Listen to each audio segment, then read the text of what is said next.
Christine Duffy, ladies and gentlemen. Yeah, let's give her a round of applause. She's a great president of Carnival Cruise Line.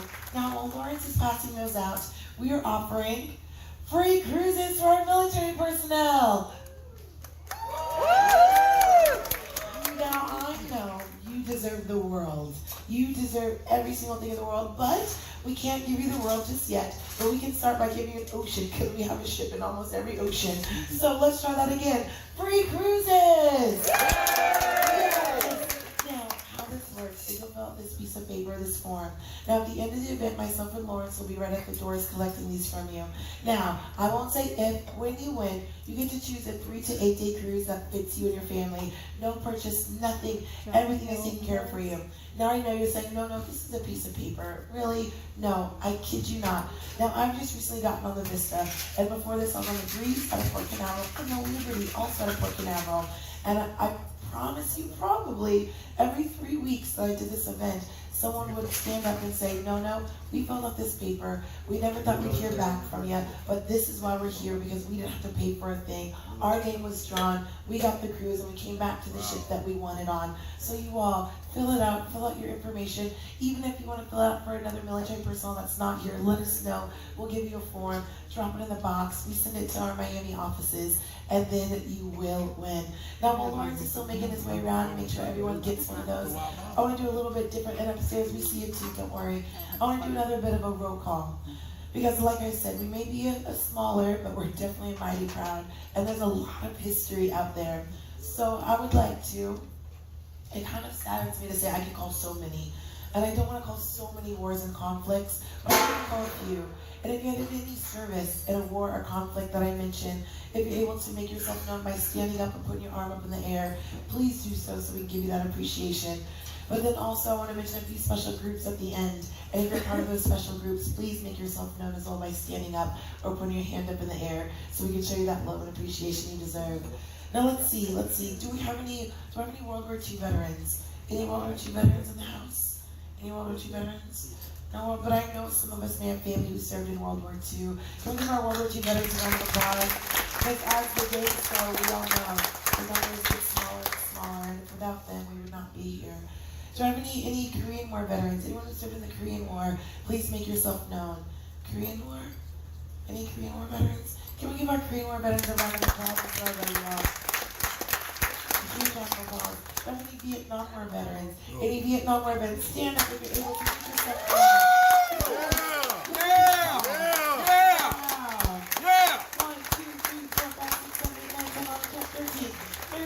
Thank you so much. We love you. You are loved. We are so happy you're here. Let's give them another huge round of applause, everyone.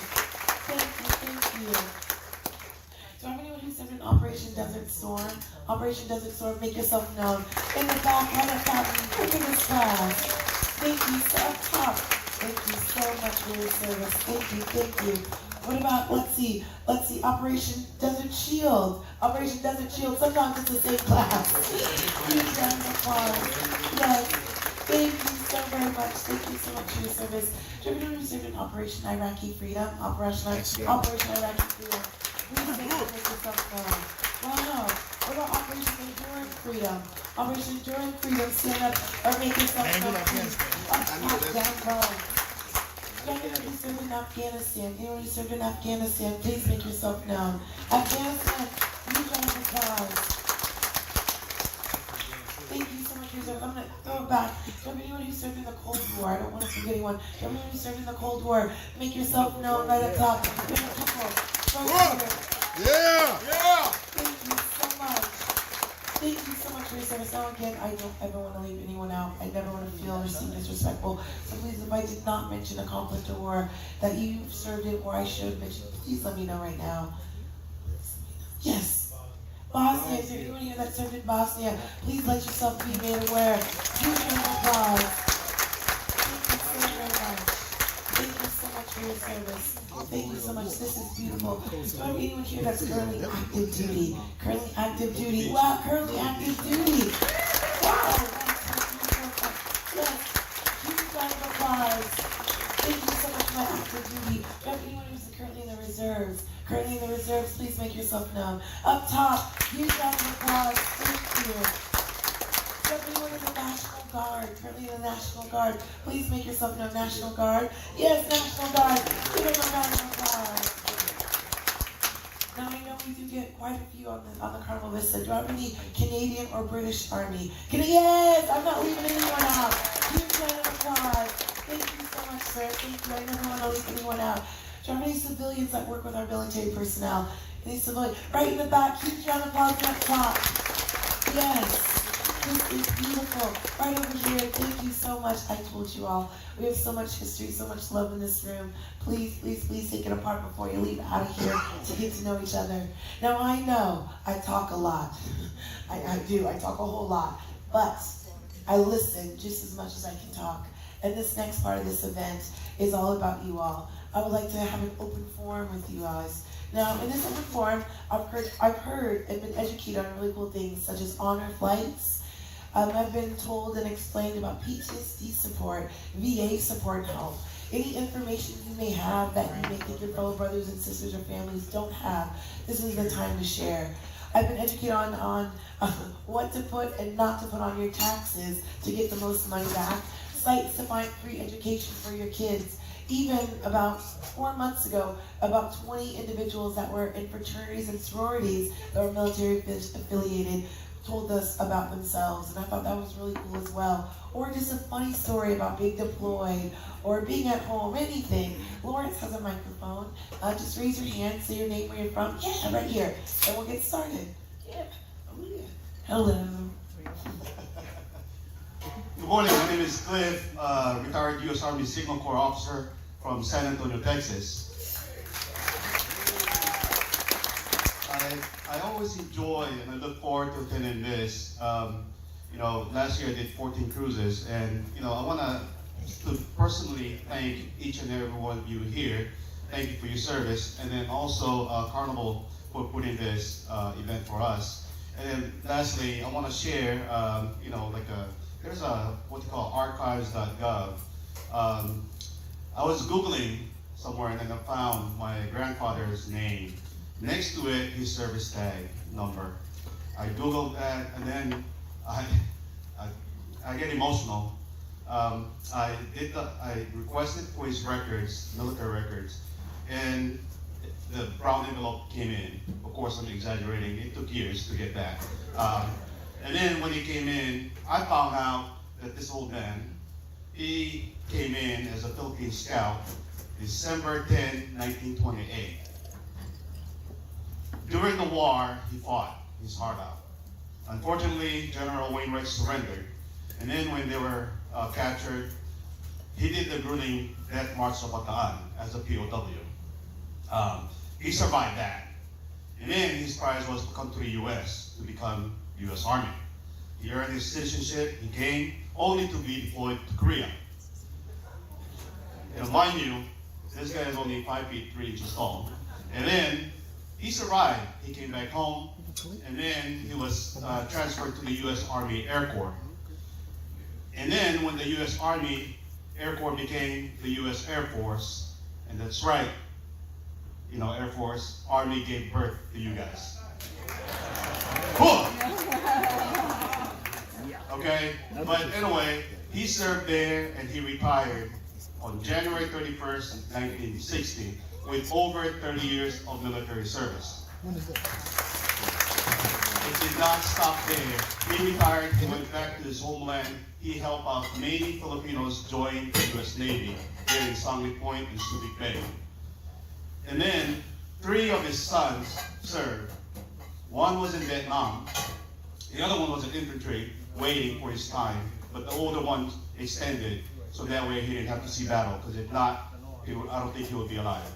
The third one was a U.S. Air Force, retired. He's a smart one. And then it did not stop there. 6 grandkids served. I'm one of them, and I retired. And again, it did not stop there. My son now is serving with the Air Force, another smart one. He's over in South Dakota, being a bomber specialist. My niece now signed a contract at the University of Hawaii. She'll be the first female to join, and she'll be coming in as an officer, as a nurse. And my second son is a cadet at Texas A&M College Station. Gig 'em. Gig 'em. this could not have been possible without this country giving my grandfather the opportunity. And then also with me looking it up on archives.gov. And I gotta tell you guys that I get so emotional because after all those years of requesting for his records, my grandfather will now be getting the Congressional Gold Medal, which is the highest for the Philippine Scouts. He could not get heart because he was not a U.S. citizen, but I'm gonna try for that as well. But again, I look forward to coming to this event because I want to thank you guys for all your service and encourage you guys, if you have a family that serve, look them up, archives.gov, and then, again, because we owe it to the guys that paved the road for us. That's too. right. So again, my grandfather is probably looking down right now and saying, Bravo Zulu, grandson. Thank you, and God bless the United States of America. Thank you, Claire. Thank you. That is phenomenal. Thank you, really beautiful story. Archives.gov. Yes, right in the back, sir. Yes, thank you for that story. That's a beautiful story. Hello, sir. My name is Jeffrey Breen, and what I got is probably going to be an award to you, but most everybody in this room should be eligible for PX privileges now.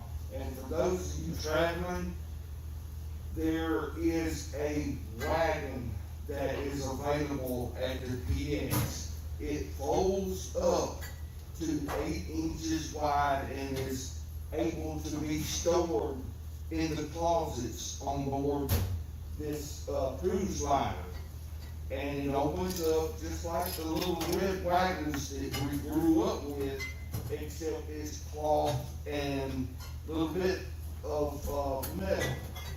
And you can put your luggage on it when you get out of your window.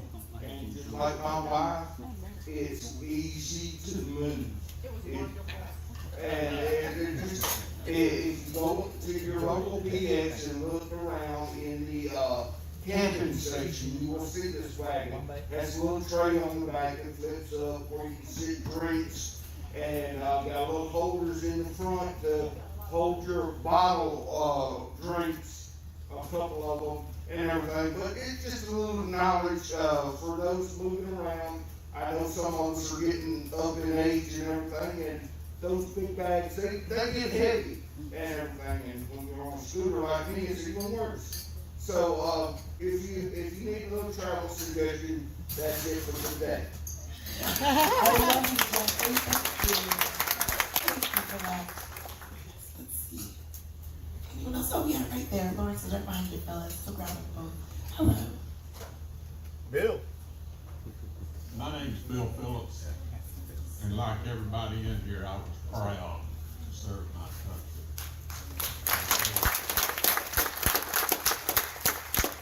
Served in the U.S. Army from 1962 to 1970, 2 tours to Vietnam, Good.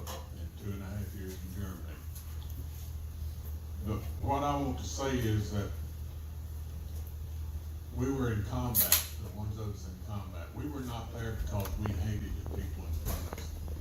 We were there because we loved the people behind us.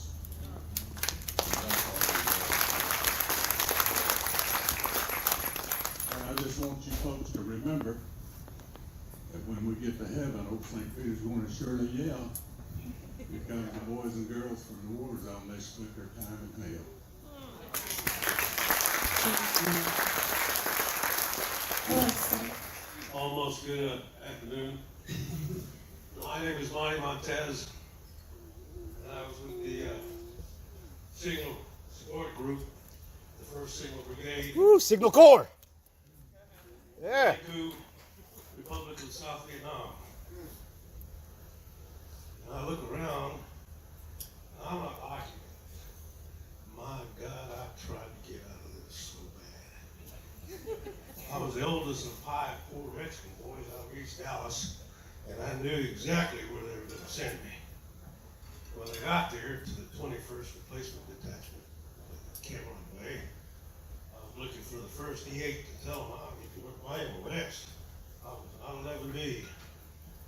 And so I'd look around to see if I could find an E8 to tell them I was going to work Miami West. And they'd say, yeah, but I gotta wait till you get to your PCS, which is your permanent change of station. Mine was Billy Koo. That kept following me. And when I got there, I remember unloading everything, looking around for another E8, and I found one. Big guy. I told him, I said, First Sergeant, I need to work my MOS. He said, what's that? I said, well, it's 72 Charlie, 2 Papa.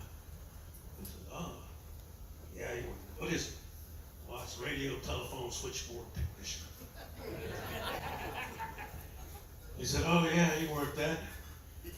But before you do that, you better go on over to the arms room and check out a weapon. We ain't got no switchboards out here, boy. I served that one tour in Vietnam, and a tour in NATO headquarters in Belgium. And there's not a night that goes by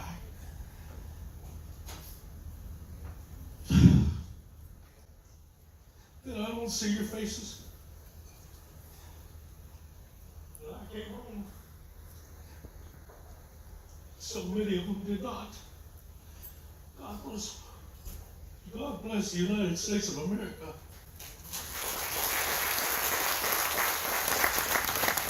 Thank you so much. Hello. Hello, everybody. My name is Tina Clark, and my husband is Air Force Master Sergeant, retired, and he served 23 years. I also have a son that's in the Air Force that is in New Mexico. This is his 2nd year. My husband's father served in the Army, my grandparents, all of my uncles. And so we have a long list of family members. This is what we do. We serve our country, and we serve it proudly. Depending on when you are born, you have your aha moment where you have your appreciation for the military and what the military means to America and the entire world. I remember back in 2000, I had the respect for the military, but it really hit home back in 2000. And I remember working in the medical center, and I was thinking, what about us? What about our kids? Because it's home now. You always hear it over the world, and you say it would never come home. So I had the utmost respect for everybody serving in the military. In 2000, that was my aha moment. I was pregnant. I was like, what about us? What about our kids? Do they have a chance? So to everyone that has served, the spouses, the children, the first responders, the doctors, the nurses, everybody, I want to say thank you, because when you're not in a military city where there's no base, there's a different level of respect. And my employer said, you know what? You can work remote. Go move with your husband, support your husband, drive to Houston once a month. We'll meet, because it takes a special person. You have to be there to support your family. Your kids move from school to school. So after 23 years, I told my husband, let the young folks have it. We're not saying 25 and 30. Let the young folks have it. We have a 33-year-old, a 25, a 21, and one just turned 18. Let her graduate at least with somebody that she knows, and she can build a relationship. Let the young folks have it, know when to call it quits. But thank you, everyone, the wives, the children. Thank you. I have the utmost level of respect for everyone. Thank you so much. Listen. This is beautiful. I love it. Hello. Hello. Oh, it's loud. Yeah. My name is Daniel Chamberlain, Staff Sergeant National Guard. Been for like 13 years, working on 14. But my story is really about my older brother here, Specialist John Blackwood. So when I was 14, 15 years old, I watched my older brother go off to war. He went to Iraq, 2003, initial push. He was a mechanic. So all the 88 moving targets, they went out and got blown up, and he was the guy going straight with the trucks off the roof, recovering them, pulling back where they needed to go. So a lot of people know him on this ship for his Corona Cruise 2020 shirt. But what he should be known for is the crazy shit he did over there. He still came home.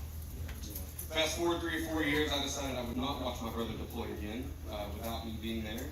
I went and signed up the National Guard. The recruiter thought I was crazy. I had a pretty good ASVAB. He said, dude, you can go do whatever you want. I said, I'll be a truck driver. I want to go with him. I'm not mechanically inclined. I wasn't going to do that. But I got in the same unit, and 2007, 2008, we got to deploy together to Iraq. Luckily, we stayed off the roads for the most part. We were doing prison duties. It was pretty crappy, but we watched the MPs go run the road while the truck drivers ran the prison. So that's the U.S. Army for you. So we come home from that tour, and lo and behold, my brother gets out. He got out of the Army, left me there. On 2 more deployments with that. So I watched him do one alone, and he watched me do 2 and laughed. He thought it was funny. So anyway, just our little funny joke from the family. Another note, my wife, we met a few years ago, been married, working on 4 years now. She is a physical therapist, and she is joining me in the new trend, which is video health, or telehealth as it's called. With her physical therapy, she's looking to reach out to military veterans and help you with your aches, pains, problems, and teach you what you can fix, but at home. You just get on a computer, it's basically a web call, and she runs you through a physical therapy visit right there in your own home. You don't have to go anywhere. Currently, we're doing this for free, especially for military veterans. It's something that's telehealth is new, it's something that's trying to build up, and they need a catalog of videos that we would record and be able to show to other people. So if that's something that would help you, if you can look up on Facebook, it is adaptable physical therapy. It's Dr. Samantha Chamberlain and myself. You may see Daniel Chamberlain on there. But we're really looking to help military veterans just have those, whatever it might be that the VA can't take care of. So please look us up, shoot me an email, get with us after this. We don't mind to take some notes. So we'd love to help you. Thank you so much. Good morning, and my name is Steve Villarreal. I'm originally from San Antonio, Texas. We live in Atascocita. Someone else don't know, Texas, Humble, Texas. I was in the military during the Cold War, spent 12 years there. A lot of people don't think anything happened during that time, but there was some amazing things happening. Some of y'all might remember Operation Eagle Claw. That's when we went to try to rescue the Iranian hostages. Plane flew up in the desert, and they came over to our place, which was the U.S. Army Burn Unit, Fort St. Houston, Texas. They told us all about the mission after they were debriefed, and it was amazing to see the bravery that those guys had going into a hostile territory like that, and how gung-ho they were, and how disappointed they were that they couldn't save those hostages at that time. Another incident was later on in 1979. I don't know how many people might remember this, but there was 49 Marines got burned in Mount Fuji, Japan, from a typhoon. We were able to rescue 38 of those guys. They were amazing. Most of those guys did not take pain medicine while they were burned, and we were treating them, and we were in intense pain.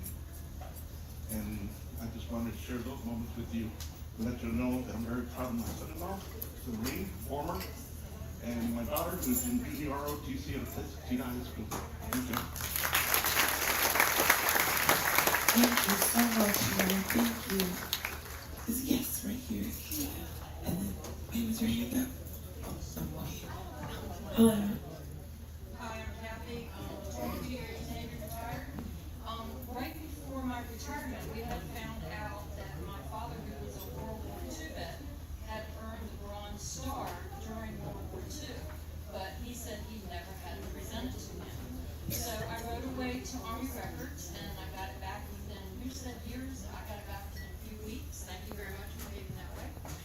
And they sent me everything that he had earned. So at my retirement ceremony, I had an Army colonel come, and he called my dad up, and he presented him with his Bronze Star.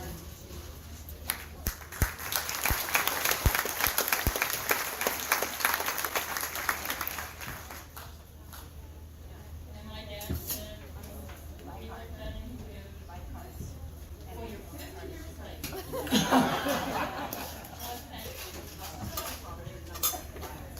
Thank you for sharing that. Thank you. Is there, oh yes, Helen, sorry. Hello, my name is Dale Tucker. I'm a United States Air Force retired. Came in live in the Vietnam War. Did 20 years in the military, most of it without conflict. But at the end of my career, and then we went to this one.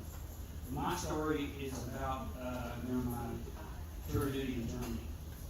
And for those of you who attended Germany, you know that in Frankfurt every year we have very large 4th of July celebration. I mean, with cannon fire and everything.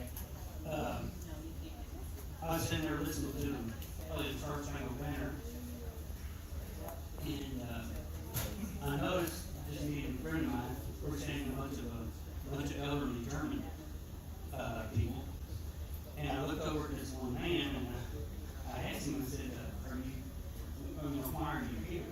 And we noticed that where we were at was all Germans. And he just kind of looked up at me and said, well, I'm here because you're here. And I said, what do you mean? He said, you saved my life. You know, the United States military saved my life.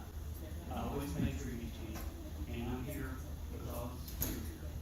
And I thought that was pretty neat to hear that from a German citizen. He's probably in his late 70s, early 80s. I thought it was pretty nice. So, I want to say one more quick thing that, and I know there's been movies made about it and everything, but and some people talk about it, and some people don't. But my next door neighbor is General Bill Garrison, who is in charge of Black Hawk. And you know, he don't talk much about it, but I think even though the way it was, they still deserve a lot of honor. Yeah. Thank you so very much. Anything on this side as well? Thank you so much for those of you that shared so far. Thank you, thank you. We're going to get this last few over here. Hello. Hi, my name is Zach Johnson, U.S. Navy. Booyah. Yeah. I was a submariner, and then I went to a radiological action team out of Groton. There's a lot of, and rightfully so, attention on the conflicts that we are involved in, but I feel like there's not enough on the humanitarian efforts and peaceful missions that we accomplish almost daily. Our outreach programs, I personally was involved with Operation Tomodachi. I don't know if you guys know about that. 2011, the tsunami that hit Japan, the nuclear reactor, we were sent out to help aid them, and it's just heartbreaking to see people after such terrible tragedies that through no fault of their own, you know. And again, I just want to say thank you for all of those humanitarian missions that y'all do.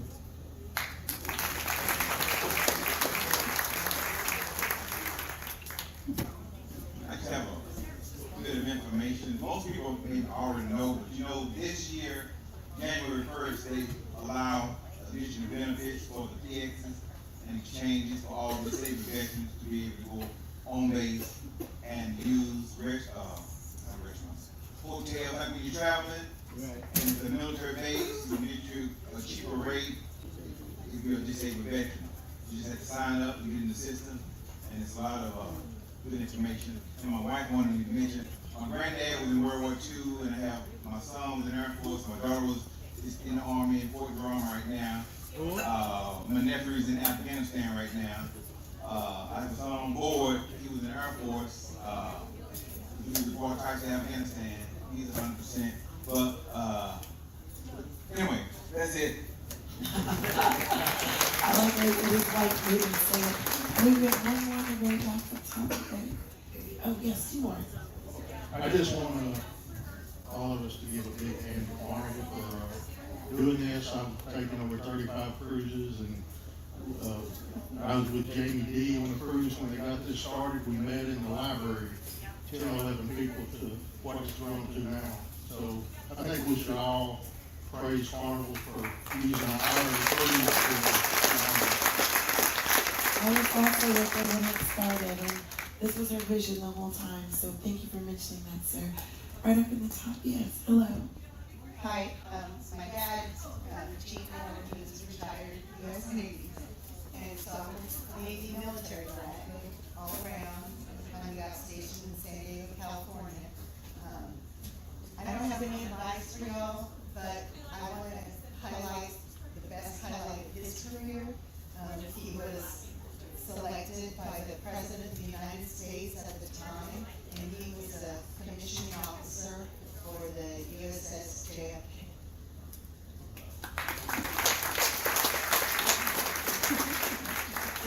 so very much for each and every one of you that shared. I know it takes a lot. Do we have another? Sorry with the lights. Oh, yes, right there. Sorry, ma'am.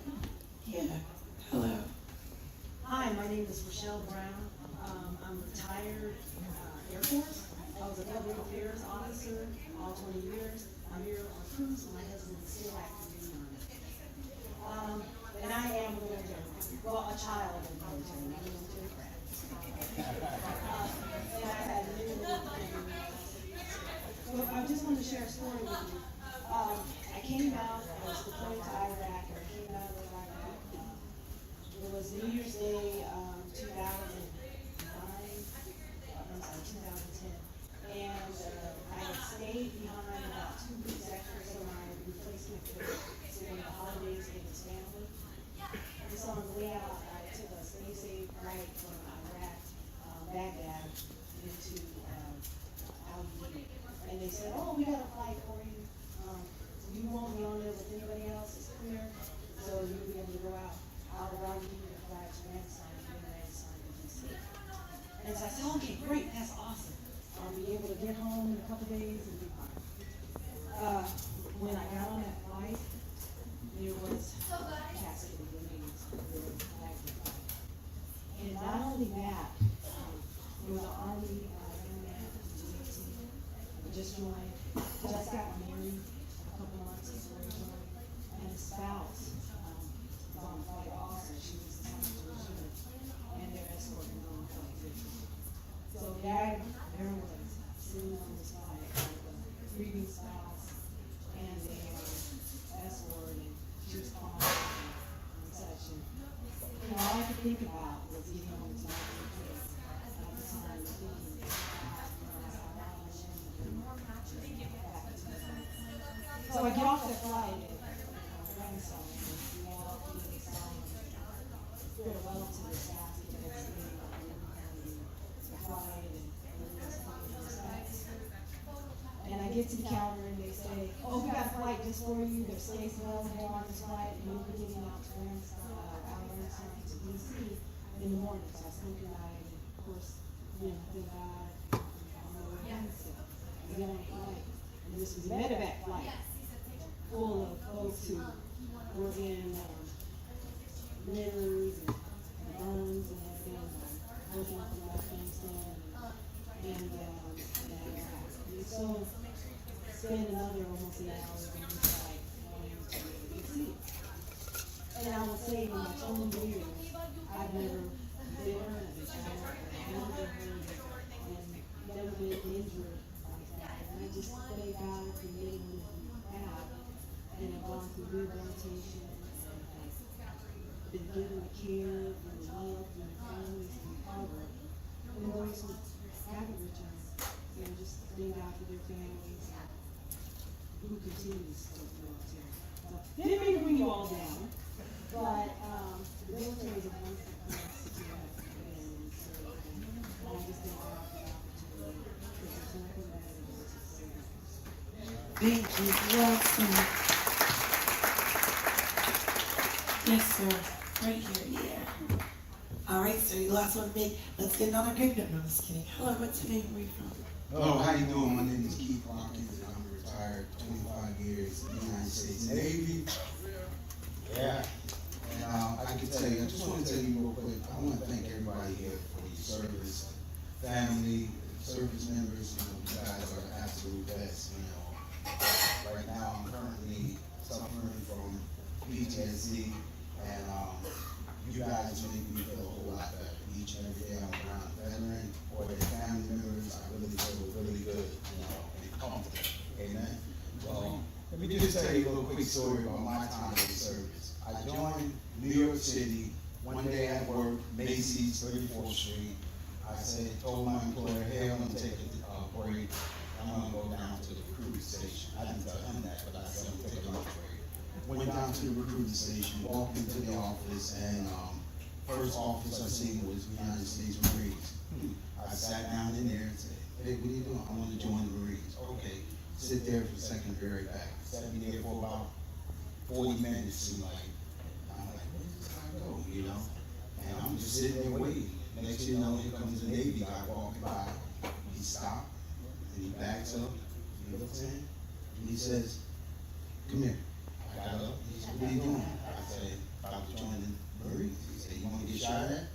I said, no. Come with me. So I walked with him. It's just a true story. I walked with him, went to his office, signed up, joined on Thursday. Friday, I was in San Diego, California. I still don't even remember if I picked up my last check. I just know that I was gone. Family told my mom and everyone. They called her on the job, told her I was joining the Navy. You know, she drops her sandwich. Her friends told me and started crying. You know, my brothers and sisters like, when do you leave? I said, tomorrow. Tomorrow? I said, hey, just save the party for when I come back. Well, just to give you an idea of how things work and how God works, because He's first in my life. You know, and it wasn't always that way. So I'm going to give you a quick little understanding of what I'm talking about. Got to my first duty station after boot camp, big aircraft carrier. I'm placed on the flight deck to work on the flight deck aircraft carrier. Scared out of my mind because I didn't know anything about flight operations. All I knew was concrete jungles, Bronx, New York, you know, and New Jersey. That's all I knew. So I was like, oh, I'm terrified. What am I going to do? You know, I'm scared to go on the flight deck. But everywhere I went, I had a gentleman come up to me and say, hey, how you doing? When we get back, want to go to church with me? And I'm like, I was really, in my mind, I'm really trying to go to the club when I get back, not to the church. You know. But I was like, not today. When we get back, I'll let you know. So he would come and ask me every day, first duty station. I ditch him. So when I transfer, I was like, I ain't got to deal with this guy no more. You know, get to my next duty station, here comes another guy. Hey, how you doing? Praise the Lord. Want to go to church with me? I'm like, oh my God, you gotta be kidding me. You know? So I said, nah, not now. Let's fast forward. Every duty station I went to, someone asked me to go to church with them. Every duty station. Finally, come up on retirement. I retired. Here comes the gentleman. Hey, want to go to church with me? I'm like, sure, I'll go to church with you. I'll tell you how God worked in my life. You know, each and every time He delivered me from alcohol and all kinds of other things I was doing that I don't even talk about. You know, during my time, and yes, I've been to Afghanistan and the region, on the flight deck, Afghanistan, Iraq, Mogadishu, Bosnia, you name it, we were there. And I don't know how I ended up on every ship going into a conflict. But every ship went into a conflict. All the way from Bosnia, Yugoslavia, you name it. But make a long story short, I pastor a church right now in Fort Worth, Texas. I say that because everything that I went through in the military, I learned a lot of things from each and every one of you guys here. Every duty station, going to San Angelo, Texas, working with the Air Force, as well as Marines, as well as the National Guards and things like that. You know, you learn so much while you're in. You learn humility. You learn how to move around and deal with people on every level. Because let's face it, everyone that comes into the military are not coming from the same environment that you came from. Some people came from affluent environments, some came from very, impoverished environments, and some came from just environments just to get in. But everyone was the same. Amen? We all are the same when you look at it. We all serve the same purpose. And we're trying to make it to the same destination. So God delivered me from those things that I was going through. He sent me into a wilderness experience. Being in the military, I consider it a wilderness experience. A development experience. Don't always get upset when you're in the wilderness. It's a development process. Amen? Because when you go from deliverance, you got to be developed. Because if you just go from deliverance to destination, your mind will still be in the same place that you left. So you got to be developed. And that's how I was. I was developed in that wilderness situation, going through the conflicts that I had to go through, dealing with each and every different individuals that I dealt with, dealing with people that, didn't want to be in. We just talked, my wife is upstairs right now, she's a vet too. That was great, met my wife in the military as well. My grandma had, and she really put me in place. But it's just to give you an idea of how God works. God will really, really change your life if you want to be changed. And I'm just asking everybody, we're living in trying times right now. We've all been through a lot in our lives. It's just now that we just want to understand that, hey, we're in a process that we're going somewhere and God is developing us right now for that time. Amen. Thank you so much. And now you're on another shift. Sharing the word. That's what I'm talking about. Let's give each of one that shared a round of applause, everyone. Now, before we end this event, before we go, I would like to do something very special, because I always think events such as this need to be documented, need to be pictured. So I'd like to invite all my military personnel, whether you're upstairs or you're down here, to make the